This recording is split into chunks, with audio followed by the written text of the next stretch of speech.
सिन्दूरारुण विग्रहां त्रिनयनां माणिक्यमौलिस्फुरत् तारानायक शेखरां स्मितमुखीमापीनवक्षोरुगां पाणिभ्यामलिपूर्णरत्नचषकं रक्तोत्पलं बिभ्रतीं सौम्यां रत्नगढस्थरक्तचरणां ध्याये परामम्बिकाम्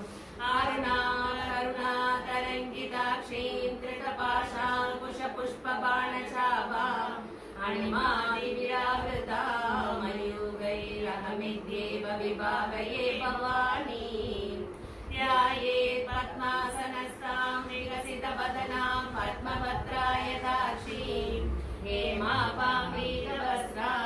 करकलितलसतेमपद्मापराङ्गीं सर्वालङ्कारयुक्तां सततमभयतां भक्तनं रामभवानीं श्रीविद्यां शान्तमूर्तिं सकलसुरनुतां सर्वसम्पत्प्रदात्रीं सकुङ्कुमविलेपनां मलिकचुम्बिकस्तूलिकां समन्दहसितेक्षणां शशरचापपाशाङ्कुशाम् अशेषजनमोहिनीं अरुणमाल्यभूषाम्बरां जपाकुसुमपाशुरां जपविधौ स्मरेदम्बिकाम्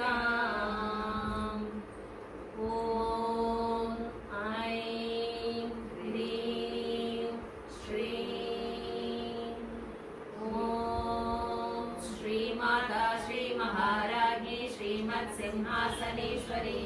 चिदग्निकुण्डसम्भूता देवकार्यसमुद्यता उद्यद्भानुसहस्राभा चतुर्बाहुसमन्विता रागस्वरूपपाषाढ्या क्रोधाकाराङ्कुशोज्ज्वला मनोरूपेक्षु गोदण्डा पञ्चतन्मात्रसायका निजारुणप्रभा